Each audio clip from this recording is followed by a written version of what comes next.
अस्सलाम वालेकुम all. SDMES English Medium Primary School.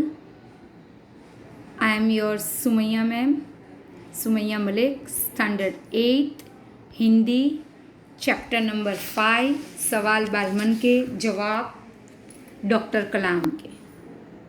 आज ये चैप्टर में हम समझ लेने वाले हैं।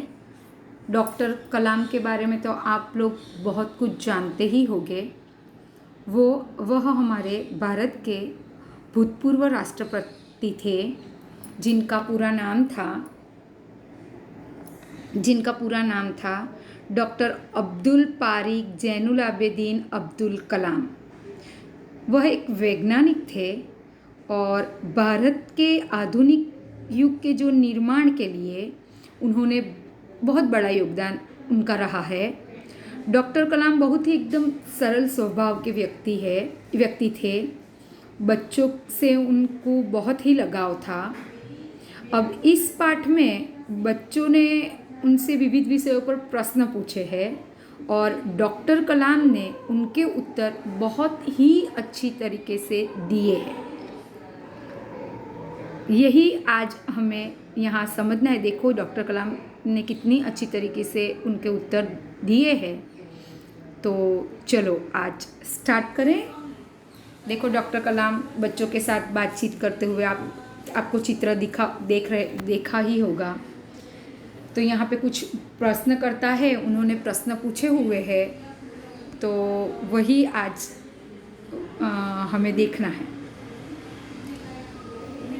आपको सबसे पहले काम करना है, यह वीडियो आपको अच्छा लगे तो आपको सबसे पहले लाइक और सब्सक्राइब का बटन दबाना है और वो करना भूलना मत बच्चों।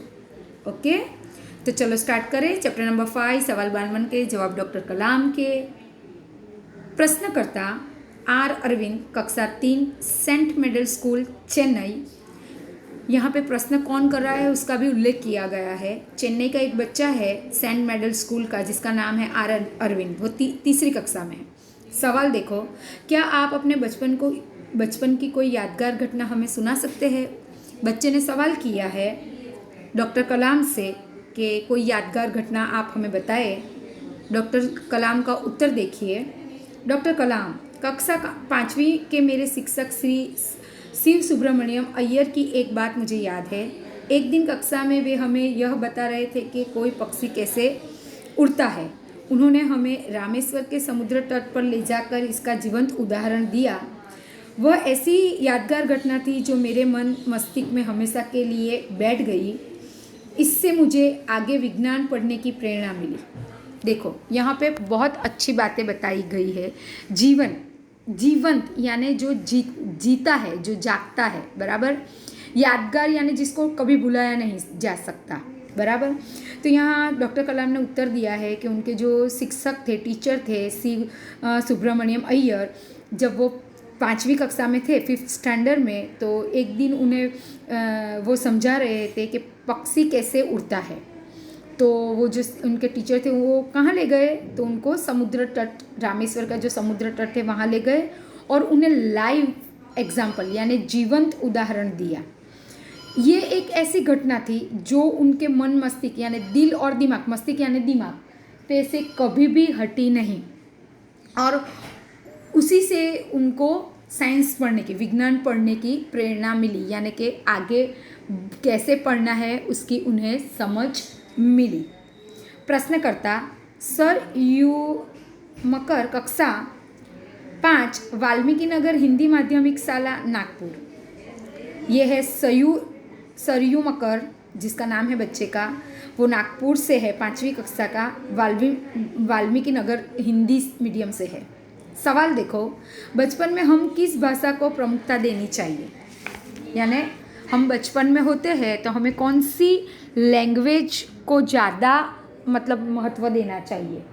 प्रमुखता यानी महत्व देना चाहिए। डॉक्टर कलाम का जवाब देखो।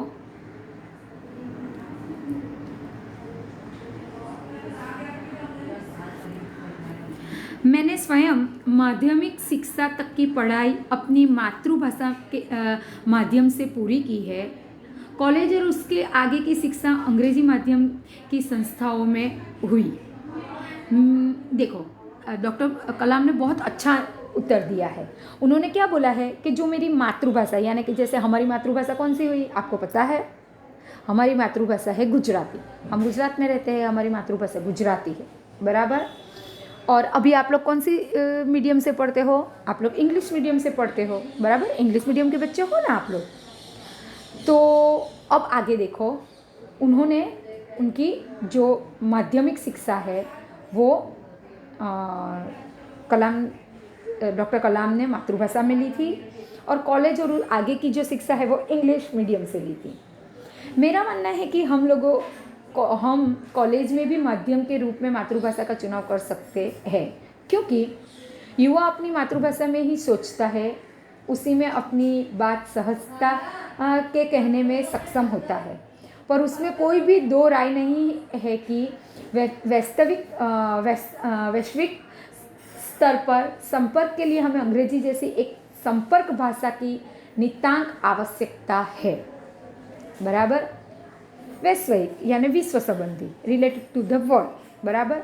यहाँ पे बताया गया है कि डॉक्टर कलाम क्या मानते हैं कि मैंने अपनी जो प्राइमरी और सेकेंडरी लेवल का उनकी मातृभाषा में ही उन्होंने ज्ञान लिया था। कॉलेज में वो इंग्लिश मीडियम से गए थे, लेकिन उनका ये मानना है कि अगर युवा लोग कॉलेज में भी अपनी मातृभाषा से अपना है न वो कर सकते हैं, अपनी लैंग्वेज से ही अपने पढ़ सकते हैं। लेकिन उनका मानना है कि ये इंग्लिश है, वो अगर आपको दुनिया में कहीं पे भी कोई एक लैंग्वेज है वो चलती हो तो वो इंग्लिश है। जैसे कि अभी हम कोई गल्फ़ कंट्री, यानी कि हम कोई यूएई या फिर कोई ऐसी कंट्री में जाए तो वहाँ पे अरबिक चलती है।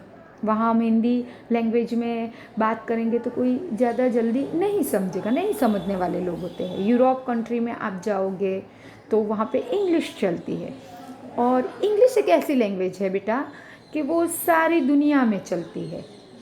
तो डॉक्टर कलाम भी ऐसा मानते हैं कि इंग्लिश वो एक संपर्क भाषा के लिए, यानी कि हम किसी के साथ बात करना चाहे तो इजी लैंग्वेज के तौर पर इंग्लिश अच्छी है। लेकिन अगर युवाओं को अगर हम हमारी मातृभाषा में, यानी हम हमारी लैंग्वेज में पढ़े तो उससे हमें जल्दी से समझ मिलती है, हमें उससे जो हमारे एक दूसरे के साथ जो तालमेल होता है, मेल जोल होता है, वो हम हमारी लैंग्वेज में जल्दी से हम कैचअप करते हैं, बराबर। तो ये जो एकदम अत्यंत नितांत, यानी कि एकदम अत्यंत आवश्यकता है कि इंग्लिश ये हमारी अत्यंत आवश्यकता है, लेकिन हम अगर हमारी लैंग्वेज में पढ़े तो उससे हमें जल्दी से हम समझ जाते हैं। उनका ऐसा मानना था, बराबर। लेकिन इंग्लिश जो लैंग्वेज है वो पूरी दुनिया में चलती है, वो एक आवश्यक लैंग्वेज है, बराबर। अब आगे देखो, प्रश्नकर्ता अर्श पटेल, कक्षा 5, चंदूलाल विद्या मंदिर, मुंबई। ये अर्श पटेल करके एक लड़का है 5वीं कक्षा का, उसका सवाल देखो, मुंबई से है वो। यदि हम आपकी तरह बनना चाहें तो हमें क्या करना चाहिए? डॉक्टर कलाम का जवाब देखो, बहुत अच्छा यहाँ पे जवाब दिखाया गया है।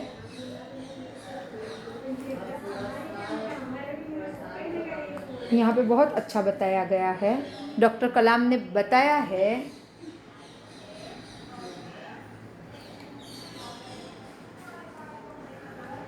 जब आप युवावस्था में कदम रखें तभी आपको जीवन में लक्ष्य निर्धारित कर लेना होगा। हमेशा कुछ बड़ा सोचो, जैसे ही यह अनुमति हो कि आप आखिर बनना क्या चाहते हैं तभी से उस दिशा में प्रयास और श्रम प्रारंभ कर दो। कहने का अर्थ यह है कि जी तोड़ मेहनत करो। देखो, हम आपको बोलते हैं ना कि जैसे आप 8वीं कक्षा में हो तो अब आप उस लेवल पर आ गए हो कि आप सोचो कि आपको बनना क्या है, बराबर। युवा यानी आप जब 10th कंप्लीट कर लो तो आपके पास एक आपका लक्ष्य होना चाहिए कि आपको बनना क्या है, आपको किस दिशा में आगे जाना है। जब आप निर्धारित कर लो कि मुझे टीचर बनना है, या मुझे डॉक्टर बनना है, या मुझे इंजीनियर बनना है, या मुझे बिजनेस करना है, या मुझे आर्ट में आगे जाना है, ऐसा नहीं होता कि आप बहुत अच्छे मार्क्स लाओगे तो आप बहुत अच्छा कर सकते हो। लेकिन जब आप कब अच्छा करोगे? जब आप मेहनत चालू करोगे। यानी एक बार आपने आपका लक्ष्य नक्की कर लिया तो फिर आपको एकदम मेहनत करनी है, एकदम श्रम करने का, श्रम यानी मेहनत, वो आपको एकदम करना है, चुनौतियों के साथ करना है, जी तोड़ तोड़ मेहनत करना है। जो जो आप आगे की ओर बढ़ोगे आपका सामना बाधा और कठिनाइयों से होगा। आपको अपने अंदर दृढ़ साहस पैदा करना होगा, समस्याओं को पराजित करने में महारत हासिल करनी होगी। देखो क्या बोला गया है कि जब जब आप आगे बढ़ोगे, यानी कि आप अपने लक्ष्य नक्की कर लिया, तो आपको 10वीं में तो आपने सोचो कि समझो कि आपने नक्की किया कि मुझे तो डॉक्टर बनना है, तो डॉक्टर बनने के लिए आपको साइंस लेना होगा। तो साइंस में तो बहुत मेहनत करनी होती है। साइंस में बहुत सारी ऐसी स्ट्रीम है, जैसे आप उसमें डॉक्टर बन सकते हो, फिजियोथेरापिस्ट बन सकते हो, आप मेडिकल लैब टेक्नीशियन बन सकते हो, आप साइंस से इंजीनियर बन सकते हो। जब आप साइंस फिजिक्स मैथ्स होगा तो ही आप साइंस कर सकोगे। तो अगर आपने कोई ऐसा कर लिया है तो आपको उसके सामने बहुत कठिनाइयाँ आएगी, आपको बहुत बाधाएं यानी अड़चनें आएगी। तो वो सबके सामने आपको दृढ़ साहस करके, यानी आपको आपके अंतर से एकदम आपको चुनौतियों का सामना करना पड़ेगा और आपको महारत यानी कि कुशलता के साथ, योग्यता के साथ सक्षम होना पड़ेगा, यानी उसका सामना करके आपको आगे बढ़ना होगा और उसमें आपको महारत हासिल करना पड़ेगी, यानी आपको उसमें योग्यता साबित करके कुशलता साबित करना पड़ेगी, तभी जीवन में सफल हो पाओगे। पहले यह ज़रूरी है कि आप निरंतर ज्ञान अर्जित करो, यानी कि अर्जित यानी कि आप लो। इसका मतलब ये होता है कि आप कुछ चीज़ को, आपके पास प्रैक्टिकल, आप बहुत अच्छे एक टीचर बन गए या आप एक इंजीनियर बन गए, आपने इंजीनियर की डिग्री ले ली, लेकिन आपके पास प्रैक्टिकल नॉलेज नहीं है, तो आपका इंजीनियरिंग इतना काम नहीं आएगा बेटा। कि कोई भी चीज़ में आपको निपुण होना पड़ेगा, उसका पूरा पूरा ज्ञान आपको लेना पड़ेगा, तभी आप एक सफल आदमी बन सकते हो। आगे देखें, प्रश्नकर्ता चिराग जैन, कक्षा 7, बॉम्बे कैम्ब्रिज, अंधेरी, पश्चिम मुंबई। उनका सवाल है, वो कौन सी बड़ी चुनौती है जिसका सामना हमें आज करना पड़ता है। बहुत अच्छा सवाल है कि कौन सी ऐसी बात है जिसका सामना हमें करना पड़ता है। डॉक्टर कलाम, भारत को सन 2020 तक यानी 2020 तक एक विकसित राष्ट्र के रूप में परिवर्तित करना और देश के 1 अरब से अधिक नागरिकों के चेहरे पर मुस्कान देखना, यह राष्ट्र की समक्ष सबसे बड़ी चुनौती है। देखो बहुत अच्छा आंसर। अभी तो वो डॉक्टर कलाम हमारे बीच नहीं है, लेकिन उन्होंने कितना आगे सोचा है। देखो वो क्या सोचा, अभी 2020 चल रहा है, तो वो क्या सोच थी उनकी, जब ये चीज़ उन्होंने बोली तो उनकी क्या सोच थी। तो जब 2020 आए तो हमारा जो राष्ट्र है, हमारा जो देश है भारत, वो खूब आगे जाए, हमारी 1 अरब जितनी जो लोग हैं, नागरिक है, उनके चेहरे पर मुस्कान आए। अच्छा, आप सोचते होगे कि ये मुस्कान तो लोग तो रोज़ हंसते हैं, लेकिन ऐसा नहीं होता है बेटा। मुस्कान इंसान के चेहरे पर कब आती है, जब वो एक काबिल, एक खुश इंसान रहे। जैसे कि अभी के पैंडेमिक के देखो कि कैसा चल रहा है, लोग कमाना चाहते हैं लेकिन बिजनेस नहीं हो रहे हैं, तो लोगों के मुंह पर हंसी होगी। सबको हमें जैसे लाइट बिल आ रहे हैं, विरा बिल आ रहे हैं, स्कूल की फ़ीस आ रही है, तो ये सब चीज़ें हमें इफ़ेक्ट करती है। हमारी इतनी मतलब समझो कि एक सोर्स ऑफ इनकम नहीं है, हमारी इतनी आवक नहीं है कि हम ये सब चीज़ को कर सके, तो हम पार्ट में काम कर रहे हैं, तो इंसान थोड़ा वो हो रहा है। लेकिन इसमें से हम उभरेंगे, कब उभरेंगे, जब हम चुनौती का सामना करेंगे, हम करना स्टार्ट करेंगे कि एक वीक में ये काम किया, दूसरे वीक में वो काम किया, तो हम आगे बढ़ेंगे, उससे आगे बढ़ेंगे। तो मतलब सबसे बड़ी चुनौती तब क्या थी कि जब तक 2020 आए तो सबके दिलों के सबके मनों पर, सबके चेहरों पर एक मुस्कान हो। देश आगे बढ़े तो ही हम आगे जा सकते हैं।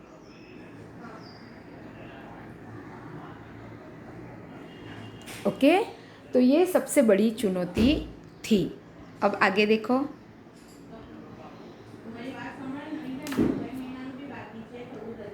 प्रश्नकर्ता हर्ष चांडक, कक्षा 7, डॉक्टर एस राधाकृष्ण विद्यालय, मलाड, मुंबई। ये मुंबई के बच्चा है।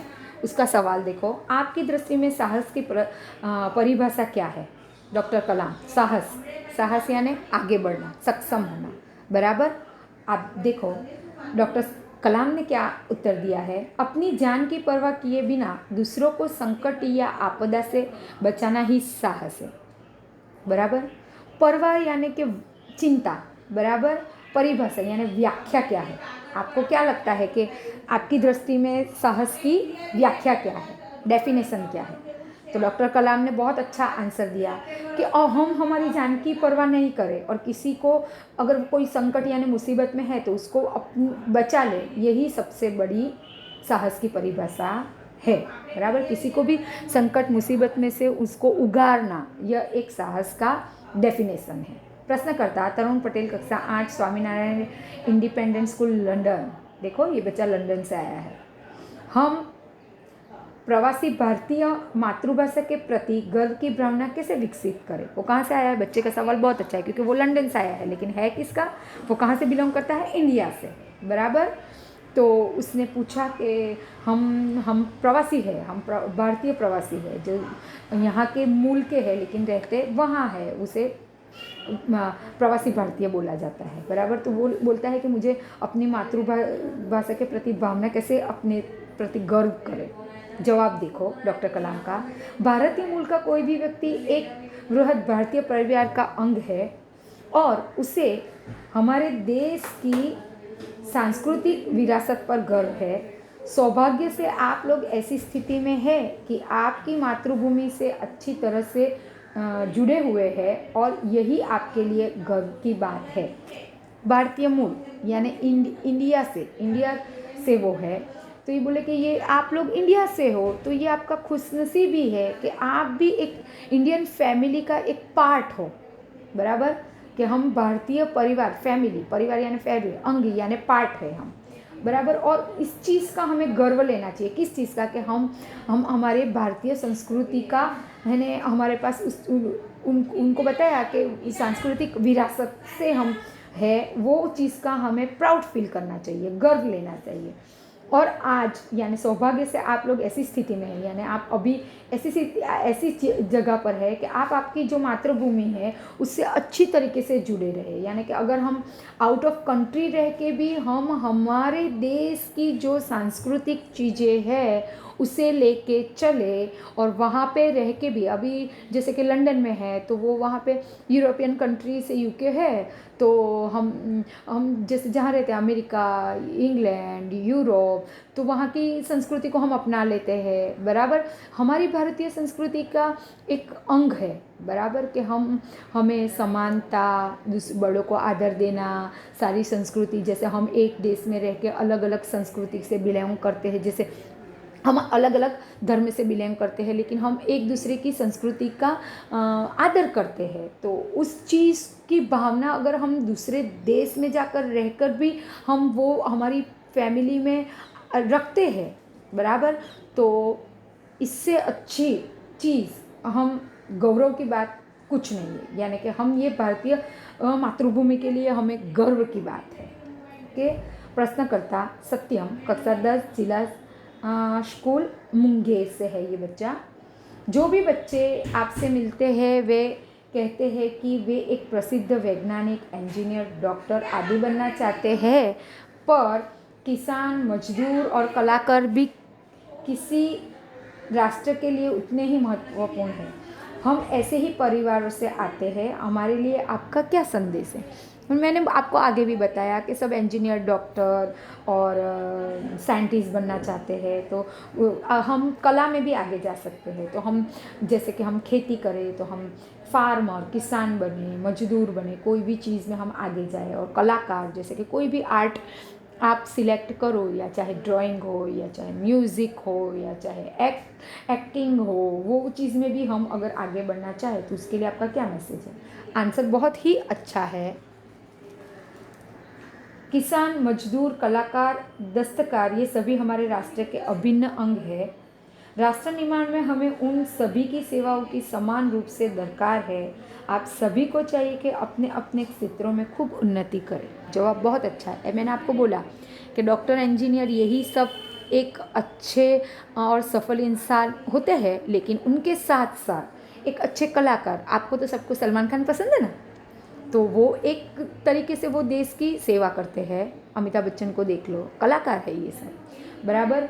अभी आप अपने अपने इसमें देखिए, अपने आगे कलाकारों को सेवाओं को देखिए कि कुछ अलग अलग चीज़ें करते हैं, कि जैसे कि कुछ ऐसे लोग हैं जो राष्ट्र के लिए बहुत काम करते हैं, कि किसान हैं, तो किसान अगर अन्न अगर पैदा नहीं करेगा तो हम क्या क्या खाएंगे और कैसे हमारा देश आगे बढ़ेगा, बराबर है। वैसे ही हमारे कलाकार, वैसे ही हमारे मजदूर। तो हमें एक बात हमेशा याद रखनी चाहिए कि कोई भी फील्ड हम चूज़ करें, लेकिन हमें हमारे फील्ड में खूब आगे बढ़ना है, बराबर। हमें हमारा ज्ञान अचीव करना है, इतना अचीव करना है हमें, इस तरीके से हमें अपना ज्ञान अपने अंदर विकास करना है कि उसमें हम बेस्ट हो जाए, बराबर। अगर हम किसान भी बने तो हम इस तरीके की खेती करें कि हमारी खेती अच्छे हो, हमें अच्छे दाम मिले। हम इंजीनियर बने तो इस तरीके का इंजीनियर बने, डॉक्टर बने तो इस तरीके का बने कि हमें पूरा ज्ञान हो उस चीज़ का, प्रैक्टिकल नॉलेज होना बहुत ज़रूरी है। तो यही चीज़ डॉक्टर कलाम ने हमें समझाई है। यहाँ पे ये मेरा पार्ट 1 है वीडियो का।